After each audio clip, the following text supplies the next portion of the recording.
अगला सवाल नंबर दिया हुआ है 12 है। एक पिता की वर्तमान आयु यानी एक पिता की आयु दी है, उसके 5 पुत्रों की आयु के योग के बराबर है।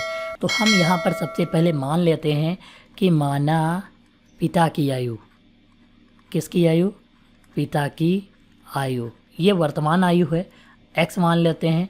और 5 पुत्रों की आयु का योग, कितने पुत्रों की आयु का योग लिख लेते हैं। तो 5 पुत्रों की आयु का योग जो है y मान लेते हैं। फिर लिखा है 15 वर्ष बाद उसके पुत्रों की आयु का योग उसके पिता की आयु के योग से दोगुना होता है। तो यहाँ पर एक चीज़ समझ लीजिए, लिखा है आयु के योग के बराबर, सबसे पहले स्टेटमेंट दिया है, यानी x बराबर y हम लिख सकते हैं, क्योंकि यहाँ पर दिया है पिता की आयु जो है 5 पुत्रों की आयु के योग के जो है बराबर है। इसे हम समीकरण संख्या 1 मान लेंगे। अगले स्टेटमेंट के अनुसार दिया है 15 वर्ष बाद, तो हम सबसे पहले दोनों की आयु लिख लेते हैं x और y।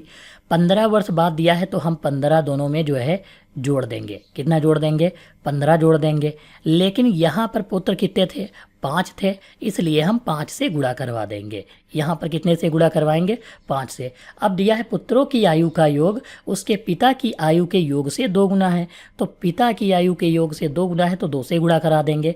तो 2x + 15 दूनी 30 हो जाएगा, और यहाँ y + 15 पचे 75 हो जाएगा। ये 30 इधर चला जाएगा, और यहाँ पर देखो समीकरण 1 से अगर जो हम लिखे तो x का मान भी रख सकते हैं और y का भी मान रख सकते हैं। तो हमको पिता की आयु चाहिए, तो इसलिए हम जो है y की जगह पर x रखेंगे। तो यहाँ पर हम लिख सकते हैं समीकरण 1 से, यानी x की जगह पर y या y की जगह पर x।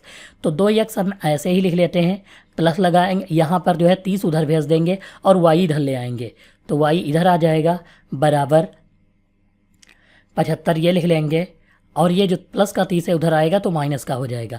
y की जगह पर हमको क्या लिखना है? x लिखना है, तो यहाँ पर जो है इस वाले समीकरण में जो है रखेंगे।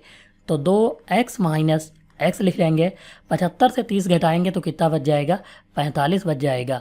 और 2x से x घटाएंगे तो x बराबर कितना आ जाएगा? 45 आ जाएगा। यानी x जो है पिता की आयु थी, तो इसका मान कितना आ जाएगा? 45 वर्ष आ जाएगा।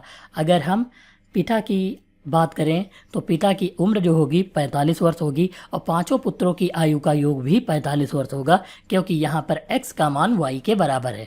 अगर अलग अलग पूछेगा तो हम 5 से भाग करेंगे, यानी 5 × 9 = 45, तो प्रत्येक पुत्र की आयु जो है 9 वर्ष आ जाएगी।